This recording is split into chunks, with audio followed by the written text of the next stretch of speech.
tercurah di tempat ini. Katakan amin. Haleluya. Terima kasih Tuhan. Jesus. Thank you Jesus.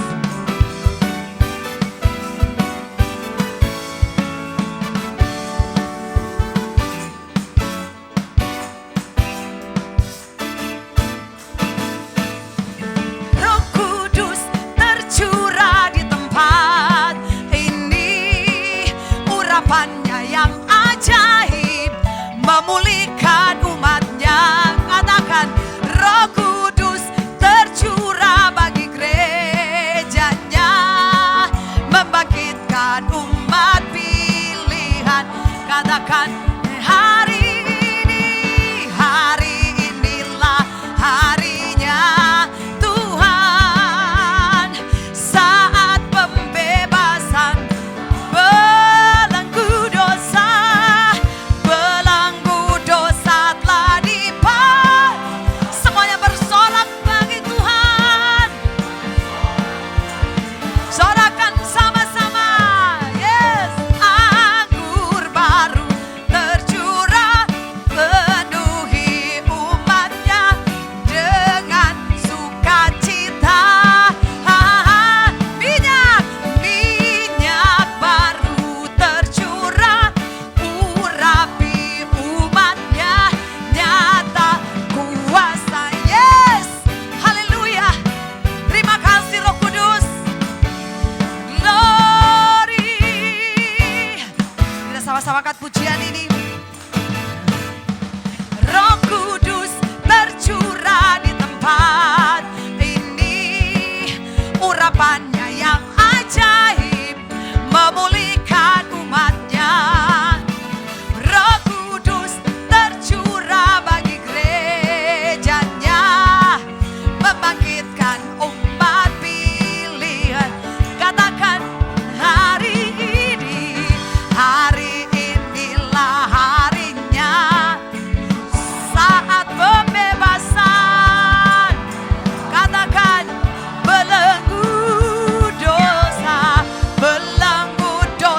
telah dipakai. Semuanya bersorak, mari bersorak sama-sama. Hey, anggur baru tercurah, penuhi umatnya dengan sukacita. Minyak baru tercurah, urapi umatnya, nyata. Anggur baru. Katakan, penuhi. Ada sukacita, amin. Dengan sukacita. Minyak baru tercurah, urapi nyata. Oh, nyata kuasanya, nyata kuasanya, nyata kuasanya, nyata kuasanya. Tepuk tangan sama-sama di atas kepala. Kuasanya dicurahkan, amin. Kuasanya dicurahkan, amin. Api kemuliaannya tercurah dari surga, penuhi kami semua.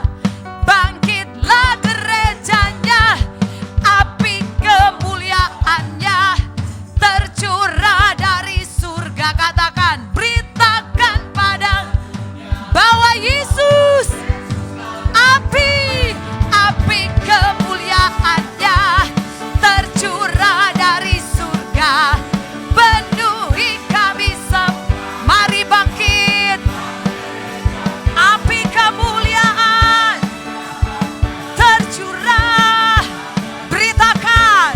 Beritakan pada dunia bahwa Yesus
Tuhan satu-satunya yang memberi karya keselamatan bagi kita. Katakan amin. Bawaku lebih lagi, pimpin langkahku Tuhan, tuntun langkahku Tuhan.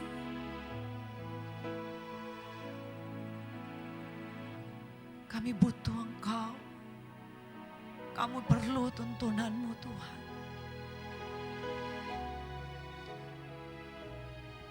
Terima kasih Tuhan. Bila Engkau tak besertaku,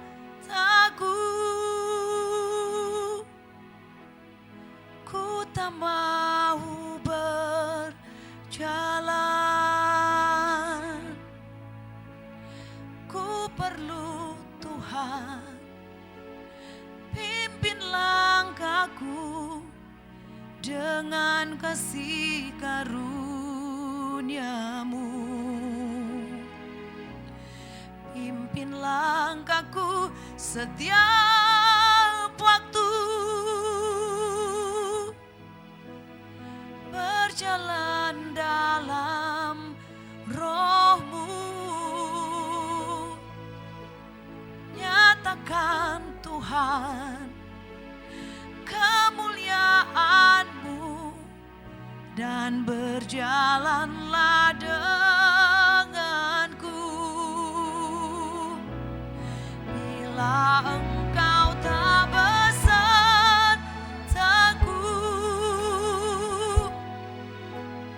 ku tak mau berjalan. Ku perlu Tuhan, pimpin langkahku dengan kasih karunia-Mu. Pimpin langkahku setiap waktu, ku mau berjalan, berjalan dalam Roh-Mu. Nyatakan Tuhan, nyatakan Tuhan, dan berjalan denganku. Sana kita semua untuk bangkit berdiri, katakan bila Engkau Tuhan.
Shalom, jemaat GBI Sungai Yordan, Taman Rapi yang Tuhan berkati berlimpah-limpah. Dalam kondisi hari-hari ini tetap beribadah dalam kondisi online, saya percaya bahwa apapun terjadi tidak bisa memisahkan kita dari Tuhan dan tidak bisa menghalangi ibadah kita. Nah, yuk, Anda sudah ibadah online berapa minggu dan kita juga belum tahu ke depan bagaimana situasinya. Tapi yuk kita akan belajar firman Tuhan secara luar biasa. Saudara Tuhan, ada banyak pertanyaan kepada saya. Pak, kenapa sih menikah harus 2 orang? Ini pertanyaan aneh juga sebetulnya. Kenapa? Kalau 3 ya 4 ya sesek semuanya. Tapi kenapa sih Alkitab bilang diutus harus berdua-dua? Kalau membaca firman Tuhan dalam kitab Markus 6 ayat 7 atau kitab Lukas 10 ayat 1, dikatakan Tuhan mengutus berdua-dua. Dan Alkitab berkata bahwa berjalankah 2 orang bersama-sama jika belum berjanji? Kenapa 2 orang? Nah, sebuah kata yang menarik yang mau disampaikan oleh firman Tuhan, mengapa diutus pergi melayani pernikahan itu 2-2, itu bicara mengenai unity. Nah, kata unity ini kata yang paling gampang diucapkan, gampang dikhotbahkan, tapi sebetulnya dipraktekannya tidak semudah apa yang kita dengar, apa yang kita pikirkan. Nah, saudara Tuhan, hari ini kita membuka firman Tuhan, kita belajar tentang seorang hamba Tuhan yang dipakai Tuhan luar biasa, yaitu dalam kitab 1 Raja-Raja 17. Bersama Anda ada Alkitab, ada gadget, Anda bisa membuka 1 Raja 17. Ini kisah seorang nabi nomor 2 terbesar di Israel. Moshe dikenal sebagai nabi terbesar di Israel karena disebut sebagai nabi hukum, the prophet of law. Tetapi Elia dikenal sebagai the prophet of temple. Ini nabi kedua sampai hari ini. Tahta kursinya masih ada di Israel. Jadi kalau Anda pergi ke sana, nanti kalau sudah dibuka lagi dengan mudah bisa ke sana, Anda akan melihat kursinya masih ada di sana, kursi Elia. Yuk kita buka 1 Raja-Raja 17 ayat yang pertama, judulnya Elia di tepi sungai Kerit. Kerit itu artinya sebuah pemisahan, exile. Exile itu disingkirkan, begitu, dipisahkan. Berkatalah Elia orang Tisbe dari Tisbe Gilead kepada Ahab, demi Tuhan yang hidup Allah Israel kulayani, sesungguhnya tidak akan ada embun atau hujan pada tahun-tahun ini kecuali kalau kukatakan. Saudara Tuhan, kisah ini menarik sekali. Bicara mengenai unity, yuk kita bahas seorang hamba Tuhan bernama Elia. Dikatakan dia berasal dari Tisbe Gilead. Kalau kita mengerti firman Tuhan, ada beberapa kisah yang ada di firman Tuhan. Kisah hamba Tuhan yang dari kecil dipakai Tuhan, dari sejak sebelum lahir sampai lahir dipakai Tuhan, sampai kemudian kematian. Tuhan Yesus seperti itu. Daud di masa mudanya dia sudah muncul di Alkitab sampai pada kematiannya. Anda melihat Yusuf dari kelahirannya terus sampai pada kematiannya. Anda melihat banyak hamba Tuhan seperti Samson dari lahir sampai pada kematiannya. Tetapi Elia ini berbeda dengan nabi-nabi sebelumnya, hamba-hamba Tuhan sebelumnya. Elia ini adalah rising star. Background hidupnya tidak pernah tahu. Tiba-tiba dia muncul dari Tisbe Gilead dan berkata kepada Ahab, bukan kepada ketua RT, RW, camat, lurah, bupati, tidak. Dia langsung bicara pada tingkat yang tertinggi, posisi birokrasi yang tertinggi, yaitu adalah raja. Anda bisa bayangkan, tipikal orang seperti apa yang begitu muncul langsung bisa bicara sama raja, bukan bicara kepada pemimpin-pemimpin wilayah, pemimpin daerah, bukan. Dia berbicara kepada raja. Lihat bagaimana pemakaian Tuhan dalam hidup Elia sangat luar biasa sekali. Dia berkata kepada raja, bukan sebuah permohonan, bukan sebuah pengajuan. Dia berkata sebuah nubuat yang mencengangkan karena nubuatnya terkait dengan perubahan fenomena alam. Anda bisa bayangkan ini orang muncul seperti sebuah meteor. Background hidupnya tidak jelas. Orang tuanya tidak diceritakan. Daerahnya, dari mana dia kecil untuk menjadi besar, dirawat di mana, tidak pernah ada. Keluarganya bagaimana, tidak pernah ada. Suku apa dalam kehidupannya, dia berasal dari mana, tidak pernah jelas. Hanya satu kata, bernama orang Tisbe Gilead. Saudara Tuhan, dia muncul dan dia bicara kepada Ahab peristiwa yang sangat luar biasa sekali. Dan apa yang luar biasa, sepanjang isi Alkitab, kalau Anda mencermati setiap cerita demi cerita dari 1 Raja-Raja 17 sampai terakhir bahwa diangkat ke sorga dalam 2 Raja-Raja, Anda akan menemukan bahwa Elia diizinkan Tuhan, diurapi Tuhan untuk membuat 16 mujizat. 16 banyak sekali Bapak Ibu. Dan mujizatnya terkait dengan fenomena alam yang sangat luar biasa sekali. Saya akan berikan beberapa contoh Bapak Ibu, kisah yang dahsyat yang dibuat yang melampaui nabi sebelumnya. Moshe dahsyat. Tetapi Elia membuat cerita-cerita mujizat yang berbicara perubahan alam. Yang pertama mengenai hujan dan embun. Yang namanya embun itu tiap hari ada, subuh-subuh Bapak Ibu, tiap hari ada. Kalau hujan tergantung wilayah, tapi dia bisa tanda kutip diizinkan Tuhan untuk mengubah situasi. Hujan dan embun tidak turun. Anda bisa bayangkan keringnya seperti apa. Ini bukan Indonesia, ini bukan Bogor Bapak Ibu, bukan Jakarta Barat. Ini adalah Timur Tengah. Dan ingat hari itu setelah itu dia bertemu dengan janda Sarfat. Dan bicara satu hal luar biasa, janda Sarfat menerima mujizat bahwa minyak dan tepungnya tidak pernah akan berakhir. Ini kalau sampai ada zaman sekarang buka toko sembako Bapak Ibu, ini untungnya luar biasa. Bayangkan minyak dan tepungnya tidak pernah selesai. Itu berkat untuk janda Sarfat. Yang berikutnya adalah kita tahu bahwa kisah janda Sarfat, anaknya meninggal. Dan Elia, kalau Anda melihat bagaimana Elia, tanda kutip, diizinkan Tuhan membangkitkan orang mati. Pada zaman itu membangkitkan orang mati. Luar biasa sekali. Teruskan Bapak Ibu, peristiwa Karmel. Dia membunuh 450 nabi Baal, 400 nabi Asyetoret, dan dia membuat satu bangsa berbalik kepada Tuhan. KKR jenis ini Bapak Ibu, satu bangsa meninggalkan berhalanya kembali sama Tuhan. KKR jenis ini Bapak Ibu, ini dahsyatnya luar biasa. Belum pernah ada pada hamba-hamba sebelumnya, dan kelihatannya sangat jarang pada hamba-hamba setelahnya. Saudara Tuhan, kitab PL mencatat dia adalah nabi yang sangat dipakai Tuhan luar biasa. Kita bahas PL dulu Bapak Ibu, yang PB nanti. Oke, hujan 3,5 tahun loh Bapak Ibu, tidak hujan sama sekali. Dan yang luar biasa, satu hari setelah selesai peristiwa semua, dia melihat ke atas dan dia berkata sama Ahab, Ahab pulang sekarang, karena sebentar lagi hujannya akan turun secara luar biasa. Dan Ahab naik kereta cepat. Ini kereta kudanya juga nggak satu Bapak Ibu, naik kereta dengan cepat karena ini kereta raja supaya tidak kena hujan. Apa yang dibuat oleh Elia? Elia berlomba lari melawan kuda. Jadi Ahab naik kuda, Elianya pakai kaki, tapi dia punya berkat yang sampai hari ini kita mungkin belum lihat. Teleportation. Ada Pak, naik pesawat Pak. Iya, itu teknologi. Teleportation, langsung pindah tempat. Siapa pernah mengalami ini? Filipus. Jadi zaman PB ada, PL ada. Ini adalah mujizat yang jarang dibicarakan hari-hari ini. Teleportation. Elia membuat peristiwa yang sangat luar biasa. Kisahnya dengan cepat berubah. 1 Raja-Raja 19. Kalau Anda melihat setelah peristiwa Karmel, di mana dia membuat perkara luar biasa, di mana lembu dipotong, kemudian dipersembahkan di sebuah mezbah, dikasih air yang begitu banyak, dan kemudian dia memanggil api dari langit.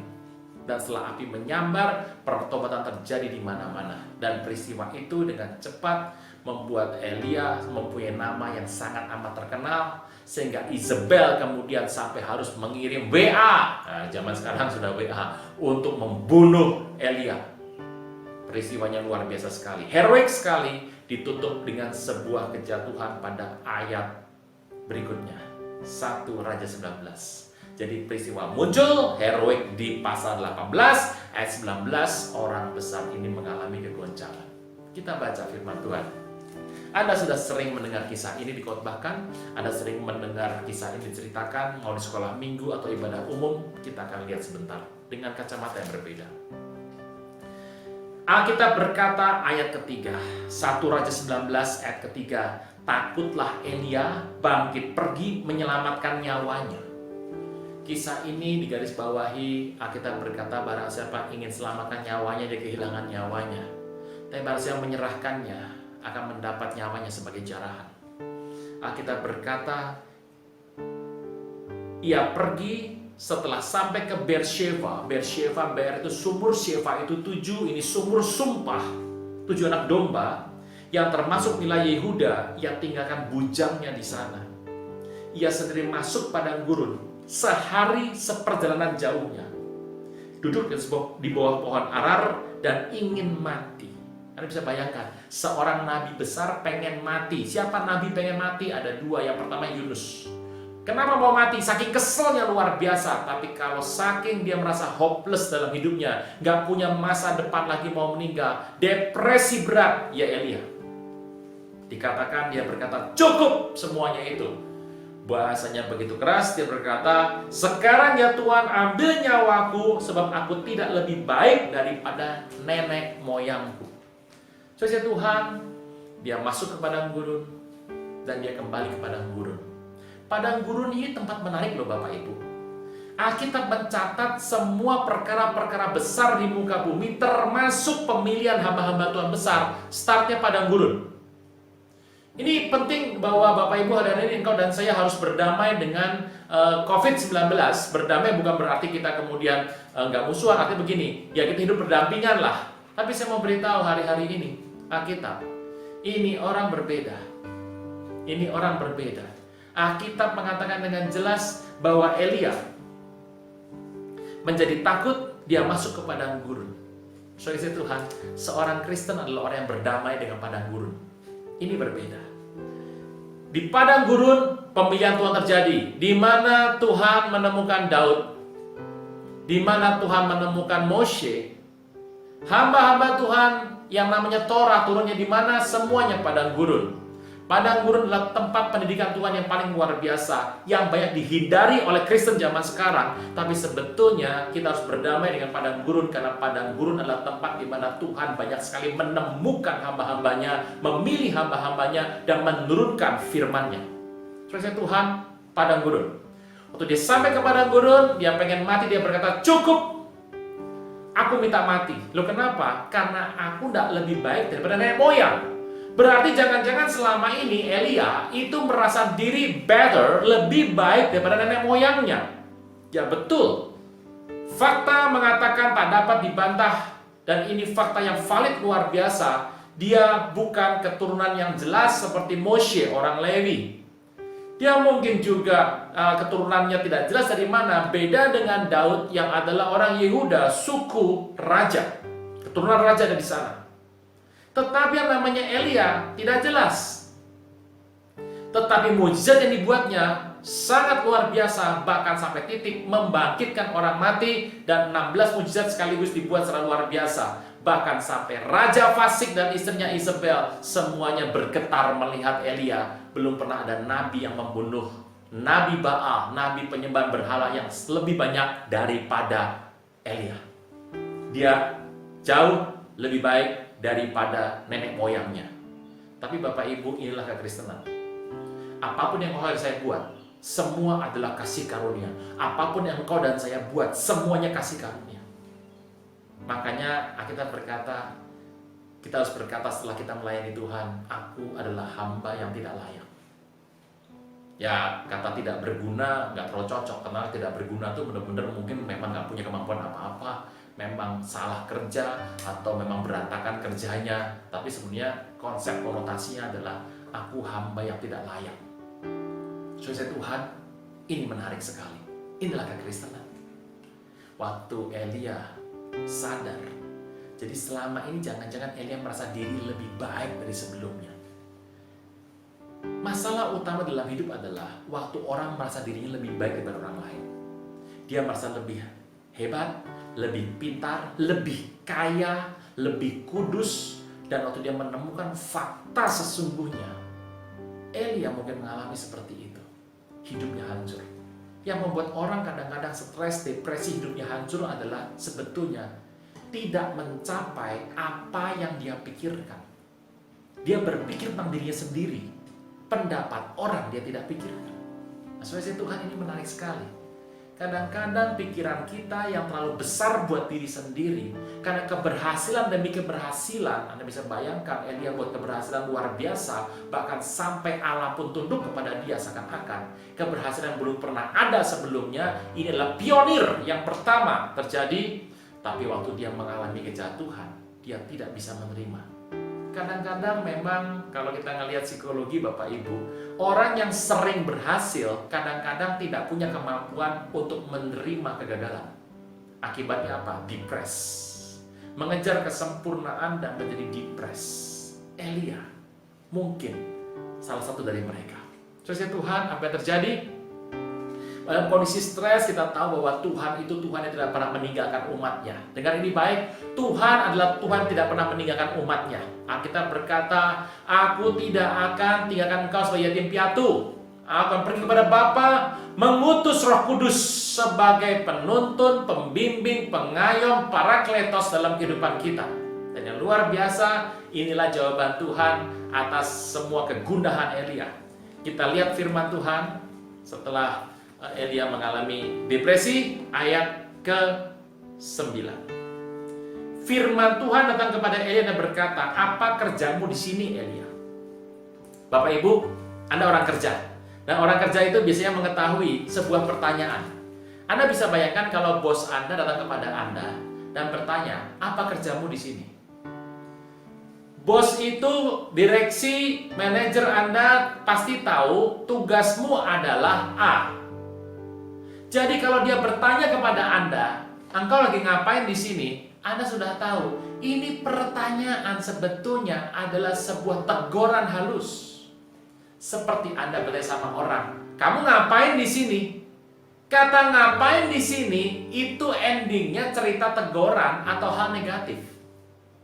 Karena kalau Anda mengerjakan tugas Anda dengan benar, dengan baik, dengan berhasil dan menyenangkan hati Tuanmu, tidak mungkin Tuan Anda, direksi Anda, bos Anda berkata, kamu ngapain di sini? Waktu Tuhan bertanya kepada Elia, kamu sedang apa di sini? Apa kerjamu di sini? Itu sebuah teguran loh Bapak Ibu. Apa jawaban Elia? Nah ini, orang itu kalau sudah depres, ditegur, jawabannya adalah, aku kerja segiat-giatnya bagi Tuhan Allah semesta alam karena orang Israel meninggalkan perjanjianmu, meruntuhkan mezbah, bunuh nabi.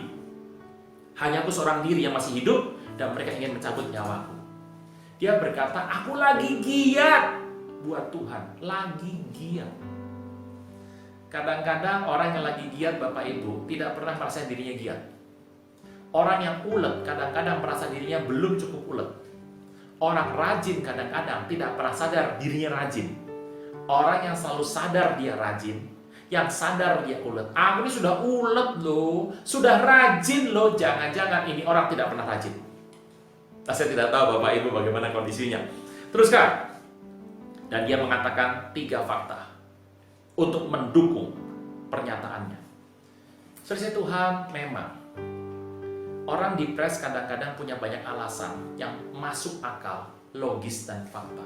Dan dia berkata, aku sudah giat buat Tuhan, tapi lihat apa dasar pengembaliannya. Apa yang aku terima sebagai reward? 1. Orang Israel meninggalkan perjanjian. Yang kedua, mezbah gereja dihancurkan. Meninggalkan gereja. Yang ketiga, membunuh nabi dengan pedang. 3. Perjanjian dilangkahi, rumah ibadah dihancurkan, nabinya dibunuh. Dan dia berkata, cuma aku sendiri yang masih hidup. Tuhan berkata, keluarlah, berdiri di atas gunung. Apa sih pesan Tuhan mau memberikan sama kita semua hari ini? Kalau kita dalam kondisi depres, dalam kondisi kita membenarkan diri sendiri dengan semua fakta yang ada, Tuhan berkata, keluar, berdiri di atas gunung. Siapa gunung batu kita? Tuhan Yesus. Keluar, berdiri di atas gunung batu. Cari suasana yang berbeda. Lihat dunia di luar. Bukan jalan-jalan Bapak Ibu. Ini kan kita new normal ya. Kaki sudah gatel, tidak tahan, jalan keluar terus. Itu beda urusannya. Tuhan bilang, keluar. Kita lihat firman Tuhan. Setelah Tuhan bicara, masih situasinya nggak berubah. Tapi Tuhan tuh sabar Bapak Ibu, 2-3 kali ditegur. Ayat yang ke-14. Jawab Elia. Ini ayat 13-nya, maaf, Tuhan bertanya, apa kerjamu di sini Elia? 2 kali tanya. Anda pernah ketemu peristiwa ini? Anda punya karyawan mengerjakan hal yang salah, Anda pasti bilang begini, kamu lagi kerja apa? Bikin apa kamu? Dan dia menjawab sepertinya sudah benar. Dan Anda pasti tanya lagi, apa kerjamu di sini? Saudara Tuhan, 2 kali itu bicara mengenai sebuah kepastian. Tidak ada kesalahan. Dan jawaban Elia, sama, aku kerja segiat-giatnya bagi Tuhan Allah semesta alam. Dia jawab yang sama, bahwa aku ini berhasil. Aku kondisiku ini nggak salah. Aku sudah sungguh-sungguh. Tapi orang Israel tinggalkan perjanjian, meruntuhkan mezbah, membunuh nabi-nabi dengan pedang. Hanya aku seorang diri yang masih hidup. Masalahnya mereka mau cabut nyawaku. Aku ini pilihan terakhir yang ada. Semua sudah mati, tinggal aku sendiri. Dan mereka mau bunuh aku. Harusnya Tuhan tolong dong. Tuhan pimpin dong. Kadang-kadang kita mau merajuk sama Tuhan. Bener ya Bapak Ibu ya. Elia juga merajuk. Aku ini sudah tinggal sendirian. Dan mereka mau bunuh saya. Kalau Tuhan gak selamatkan saya, selesai semua program Tuhan. Wow. Kadang-kadang kita lupa Tuhan bisa pakai apapun untuk kemuliaannya. Bahkan Alkitab berkata, batu pun bisa dipakai Tuhan untuk menyembah Tuhan. Ada yang bilang sama saya, iya Pak, batu baterai Pak. Ya puji nama Tuhan. Banyak anekdot seperti itu. Teruskan. Tuhan berkata kepada Elia, ayat 15, pergi kembali ke jalanmu. Pergi kembali ke jalan. Kembali kepada hati yang murni, kepada hati yang tulus. Bukan hati yang membenarkan diri, bukan hati yang mencari celah. Kadang-kadang kalau kita pernah buat salah dalam kehidupan ini, di hadapan Tuhan terbuka. Tuhan itu menegur dengan halus. Apa kerjamu di sini 2 kali? Dan ini jawaban Tuhan setelah Elia berkata 2 kali, aku tinggal sendirian. Ayat ke-18, betapa Tuhan mau kasih tahu ada kesalahan di sana. Tetapi aku, Tuhan, meninggalkan 7.000 orang di Israel. Tuhan bilang, aku tinggalkan 7.000 orang di Israel yang tidak sujud menyembah Baal dan tidak mencium dia dengan mulutnya. Ada 2 pesan Tuhan kepada Elia. Yang pertama adalah Tuhan meminta Elia untuk mencari Hazael. Yang kedua, Tuhan minta Elia untuk mencari Yehu. Yang ketiga, Tuhan minta Elia mencari Elisa. Terakhir Tuhan berkata, jangan takut, ada 7.000 orang lagi. Apa yang Tuhan mau bilang sama Elia? Orang hebat harus menerima ini Bapak Ibu. Namanya estafet. Kadang-kadang kita itu merasa dipakai oleh Tuhan luar biasa. Merasa Tuhan itu angkat kita luar biasa.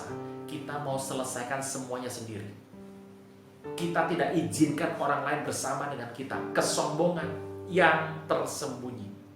Merasa diri paling mampu. Tapi Tuhan bilang tidak Elia. Harus cari Hazael, cari Yehu, dan cari Elisa. Estafet harus diberikan untuk sebuah program Tuhan. Saudara Tuhan, kerjakan tugas Anda. Tapi ada masanya di mana engkau harus mengalihkan kepada orang lain untuk engkau menerima tanggung jawab berikutnya. Dan Tuhan berkata, kenapa selama ini kau gak bisa melihat ada banyak orang yang aku mau pakai estafet? Karena matamu cuma fokus pada dirimu sendiri. 7.000 orang di luar sana masih menunggu. Dan mereka semua sama seperti engkau tidak pernah menyembah Baal. Bapak Ibu, saya pada masa-masa sebelum COVID-19 dan PSBB dan kemudian work from home, itu setiap bulan itu pasti berkumpul dengan rekan-rekan hamba Tuhan untuk berdoa bersama dengan Bapak Gembala saya. Nah, yang menarik adalah Itu tempat yang dipakai untuk berkumpul itu ada di Bogor, dan sekali bertemu setiap bulan itu yang datang ke sana itu jumlahnya sekitar 8.000 lebih dan kurang, tergantung kalau ada masa-masa anak lagi ujian atau lagi ada yang naik kelas atau akan mencari sekolah, ya hari-hari itu mungkin jumlahnya agak turun sedikit karena memang itu tugas sekolah. Jadi pengerja-pengerja yang muda-muda yang masih sekolah atau kuliah lagi ujian tidak bisa hadir. Tapi kalau hadir lengkap itu bisa lebih dari 8.000 gitu. Tapi kalau kurang ya sedikit ke bawah. Kira-kira saya bisa melihat 7.000 itu banyak loh Bapak Ibu. 7.000 itu angka yang sangat banyak. Tapi yang aneh, Elia tidak bisa lihat 7.000. Bapak Ibu, 7.000 itu penuh Bapak Ibu. Dan uniknya Elia tidak bisa melihat 7.000. Kenapa? Karena dia berfokus pada dirinya sendiri. Dia melayani sendiri, dia perang sendiri, bangun mezbah sendiri, dia doa sendiri, semuanya sendiri. Seperti lagu mengatakan, makan-makan sendiri, tidur-tidur sendiri, apa-apa sendiri semuanya. He's a lone ranger. Dia seorangnya sendiri. Pak, Lone Ranger tapi kau punya bujang. Iya, di filmnya juga Lone Ranger ada bujangnya, ada temannya, orang dari India. Saya nggak bicara film Bapak Ibu. Dia merasa dirinya adalah Lone Ranger. Semua bisa sendiri, dia adalah Superman. Orang yang bisa membuat sendirinya. Ini loh konsep kenapa unity tidak pernah bisa terjadi. Karena waktu Tuhan memakai seseorang secara luar biasa, dia lupa bahwa ini bicara estafet. Ini bicara mengenai orang lain di luar sana, dan ini bukan bicara mengenai dirinya, tapi bicara mengenai program ilahi di dalam muka bumi. Alkitab berkata, Tuhan mengutus dua-dua supaya mereka tahu. Karena waktu kita bersama-sama melayani ada keberhasilan, tidak ada orang yang bisa mengklaim itu adalah miliknya pribadi. Elia, dia berjuang sendiri, berperang sendiri, melawan Nabi Baal sendiri, dia sukses sendiri. Pada saat dia mengalami kegagalan, dia merasa dirinya adalah orang yang paling gagal dan tinggal sendirian di muka bumi ini. Tuhan berkata, tidak, lihat keluar, naik ke gunung, kembali ke jalanmu. Engkau harus belajar bagaimana menyerahkan yang namanya pembagian pada orang lain. Dulu saya berpikir kalau Tuhan mau pakai hidup saya, ya saya tidak izinkan orang lain untuk ikut. Kenapa? Supaya poin saya penuh, supaya poin saya nggak berkurang. Tapi itu salah. Satu hari saya sadar, sebuah penugasan sorga, program sorga, itu harus dikerjakan bersama-sama dalam unity. Anda bisa bayangkan kalau Anda sampai ketemu Bapa di sorga nanti, dan ditanya, hambaku yang setia, wah puji nama Tuhan, apakah engkau sudah selesaikan tugas yang kuberikan? Dengan berani, penuh heroik, bangga Anda berkata, sudah Tuhan. Mungkin Tuhan bertanya, siapa orang-orang yang kau ajak untuk menyelesaikan tugas ini? Anda dengan heroik berkata, tidak ada, aku sendiri bersama dengan Roh Kudus. Saudara Tuhan, jangan-jangan kau jadi Elia nomor 2. Elia punya murid namanya Elisa. Elisa 32 mujizat dia buat sepanjang umurnya oleh karena perkenan Tuhan. Ini orang lebih dahsyat. Tapi hari waktu Elia membuat lebih dahsyat 2 kali lipat ketimbang Elia. Elia sudah berubah. Dia sudah ada.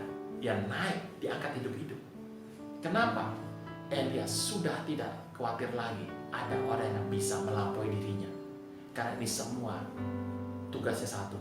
Tugas Tuhan selesai dalam kehidupan kita.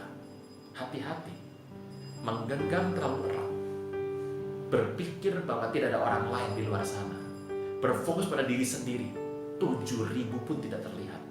Dan saya berdoa, hidup kita belajar seperti Elia yang diubahkan Tuhan.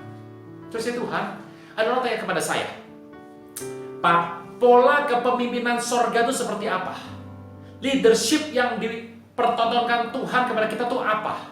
Saya mengajak kita membuka firman Tuhan sebentar dalam kitab Yohanes yang pertama. Yohanes ini pas sekali, kenapa? Karena Yohanes adalah murid yang dikenal dekat dengan Tuhan Yesus dan mengerti isi hati Tuhan. Yohanes yang pertama, Injil Yohanes ditulis kira-kira tahun 85 sampai 95 Masehi. Dia adalah rasul yang tinggal di Efesus, dan kita lihat firman Tuhan berkata ayat 14. Firman telah menjadi manusia. Pola leadership apa yang Tuhan mau sampaikan sama kita? Pola kepemimpinan apa yang Tuhan mau ajar sama kita di waktu akhir zaman ini? Yang pertama adalah firman telah menjadi manusia dan diam di antara kita. Kita telah melihat kemuliaannya. Firman telah menjadi manusia dari atas ke bawah, top down, bukan bottom up, top down. Orang sering bertanya sama saya, Pak, kalau gitu gaya yang dipakai sekarang cocok, Pak? Cocok. Gaya blusuan, top down. Dan bukan dari atas ke bawah, tapi apa? Tinggal bersama dengan kita. Tuhan nggak ngasihkan perintah ke bawah, datang dan berdiam. Makanya waktu dia pergi bersama 12 muridnya, Tuhan mengajar mereka, mengajar dengan sebuah teladan dan contoh. Cara menyembuhkan, cara mengusir setan, cara bicara kepada orang-orang miskin. Tuhan mengajar dengan sebuah contoh. Firman surgawi jadi manusia dan tinggal di antara kita. Dan luar biasa, kita melihat kemuliaannya. Ini loh pola leadership yang sebenarnya Tuhan suka di muka bumi ini, yaitu adalah top down, tinggal dan melihat teladan. Saudara Tuhan, kisah ini menarik sekali. Jadi kalau ditanya apa yang kita harus buat hari-hari ini dalam kehidupan kita supaya kita bisa ngerti rencana Tuhan, Elia mengajar kita banyak dan bagaimana Tuhan memulihkan Elia secara luar biasa. Saudara Tuhan, untuk bisa unity hari-hari ini adalah penting. Kita fokus sama tugas kita dan kita melihat yang dipakai bukan cuma kita. Ada banyak orang di luar sana yang kita mungkin tidak pernah tahu. Tuhan sedang menggunakan masing-masing sesuai dengan talenta panggilannya seperti sebuah orkestra. Kisah sering kita dengar ya. Masih ingat di orkestra? Biasa di terakhir ada orang menggunakan triangle dari logam dipegang dan bunyinya cuma sekali atau dua kali. Ting ting. Dari seluruh cerita musik yang begitu panjang di mana pemain pianonya mendapat aplaus yang luar biasa, pemain biolanya, selonya luar biasa, dan ada satu orang terakhir nanti yang akan menutup dengan ting ting. Anda bisa bayangkan. Kerjanya apa? Ya, ting, ting. Tapi andai kata dia tidak ikut, atau dia tertidur, atau dia terlambat, apa jadinya? Saudara Tuhan, semua orang punya bagian masing-masing. Hamba Tuhan itu ada yang di luar jubah, ada yang dalam jubah. Saya pakai jas, tidak semua hidup saya pakai jas Bapak Ibu. Ini tangan nggak pakai jas. Wajah saya tidak pakai jas. Kalau saya pakai jas di wajah saya, Anda nggak akan nonton Bapak Ibu ibadah hari ini. Ada hamba Tuhan yang terlihat dengan wajah. Ada hamba Tuhan yang dalam tubuh, nggak terlihat, tertutup oleh baju. Masing-masing punya bagian masing-masing. Ada yang bisa dipandang orang terkenal sekali. Waduh, YouTube-nya. Wah, ditonton orang banyak. Tapi ada yang dia berdoa, orang nggak pernah lihat. Kenapa? Di dalam jubah. Setiap orang punya bagian masing-masing. Ada yang tangannya tidak menggunakan cincin, ada yang menggunakan cincin. Saudara Tuhan, berbeda. Itulah unity. Dan ini yang kita harus lihat bagaimana kita mulai belajar menghargai bagaimana Tuhan memakai orang lain. Saudara Tuhan, ayo kita belajar dalam kehidupan ini. Kadang-kadang kita pergi dengan sebuah amanat agung.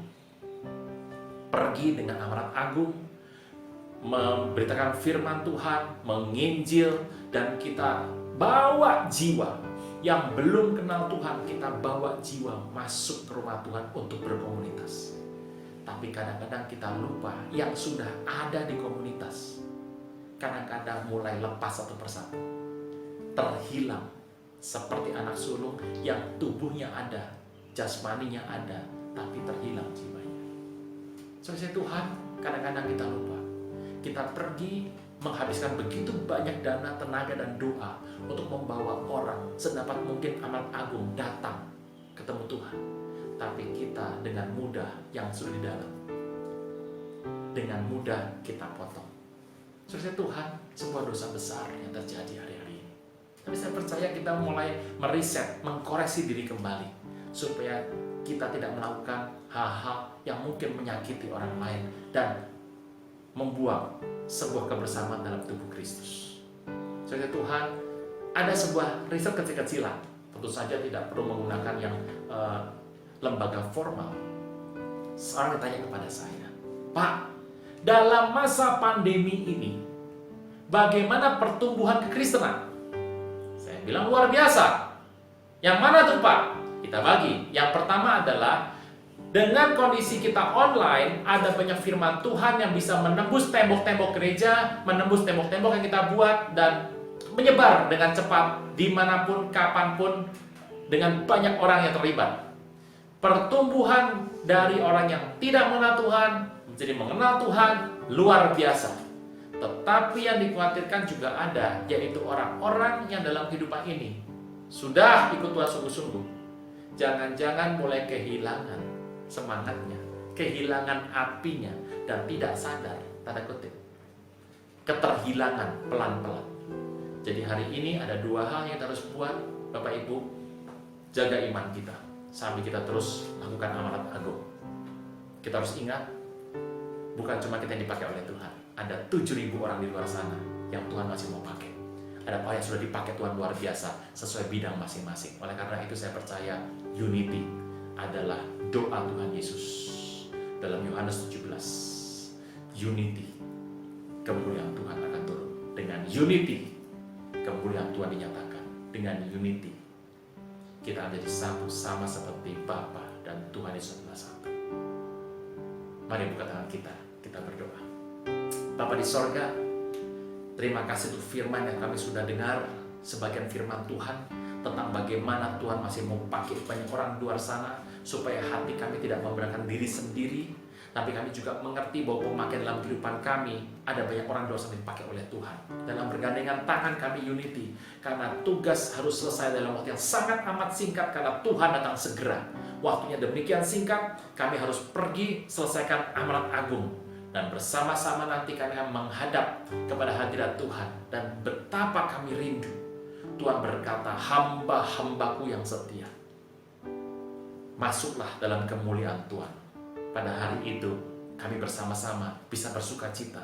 Karena kami bergandengan tangan untuk terus melayani Tuhan di waktu yang sempit ini. Terpujilah nama Tuhan, memberkati semua dari jemaat yang memirsa, menonton dimanapun, terutama yang hari ini beribadah. Tuhan berkati berlimpah-limpah, keluarga demi keluarga, jaga senantiasa, lindungi senantiasa, supaya terus iman kami semakin menyala-nyala, sampai kami boleh menyaksikan Engkau datang menjemput kami. Di dalam nama Tuhan Yesus, yang percaya diberkati sama-sama boleh berkata, amin. Puji nama Tuhan, haleluya. Bagi bangsa ini, kami berdiri dan membawa doa kami kepadamu. Sesuatu yang besar pasti terjadi dan mengubahkan di kami. Hanya namamu Tuhan ditinggikan atas seluruh. Sekali lagi kita angkat suara bersama-sama nyanyikan pujian ini bagi Indonesia. Thank you God. Bagi Indonesia kami berdiri dan membawa doa kami kepadamu. Sesuatu yang besar pasti terjadi dan mengubahkan negeri kami. Hanya namamu Tuhan ditinggikan atas seluruh. Kita kasih tepuk tangan yang meriah buat Tuhan. Angkat suaramu, kami nyatakan Tuhan bagi Indonesia. Bagi Indonesia kami berdiri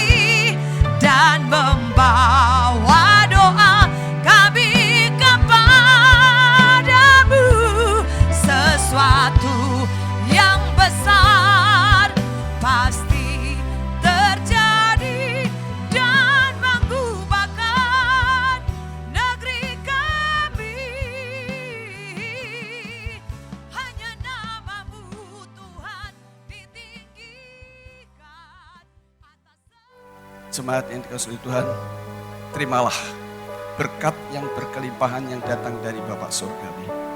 Diberkatilah segala aktivitasmu, diberkatilah dalam kesehatanmu, diberkati dalam studi atau cita-cita anak-anakmu, dan diberkatilah di dalam seluruh aspek kehidupanmu, apapun yang pekerjaan dibuat berhasil. Terimalah cinta kasih Kristus yang begitu sempurna dan darahnya yang melindungi, karena dalam darah Yesus ada kuasa untuk melindungi kita semua. Karena itu terimalah percikan darah Yesus. Setiap jemaat terima bahwa engkau akan dilindungi dimanapun kau berada, dipagari, diproteksi oleh darah Yesus, sehingga engkau akan dijauhkan dari segala penularan virus corona. Dan terimalah kekuatan, penghiburan, sukacita, damai sejahtera Roh Kudus menyertai saudara sampai selama-lamanya. Mari kita sama-sama katakan amin. Thank you, Jesus. Sampai selamanya.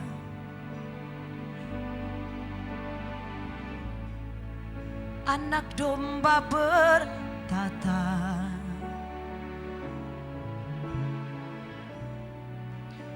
ku datang bersujud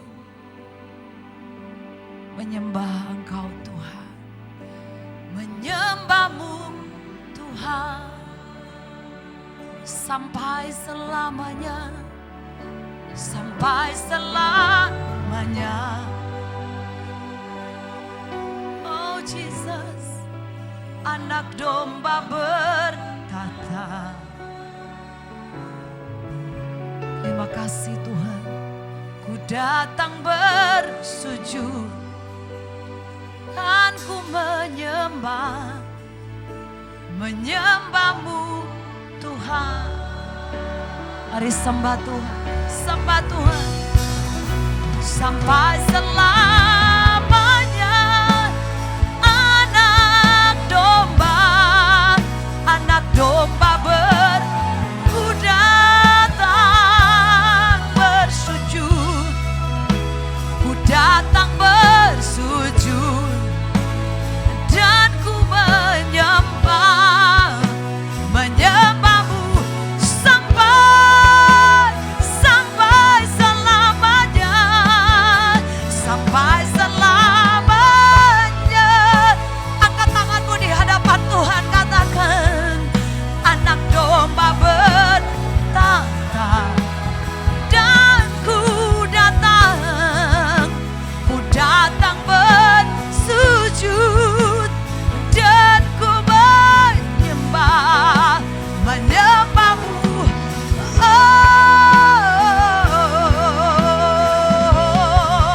sampai selamanya. Oh Jesus, anak domba bertata, ku datang bersujud, dan ku menyembahmu sampai selama-lamanya. Oh Jesus, sampai selamanya, anak domba bertata, dan ku datang bersujud, dan ku menyembahmu.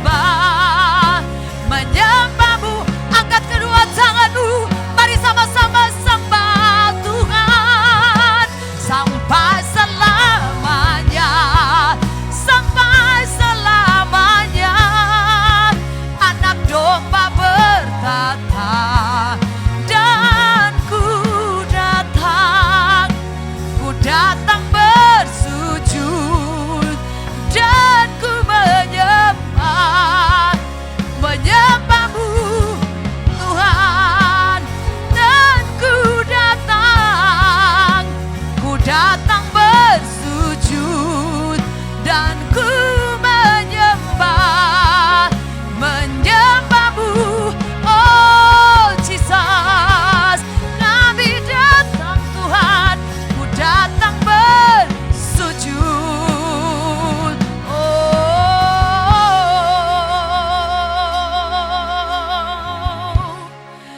menyanyi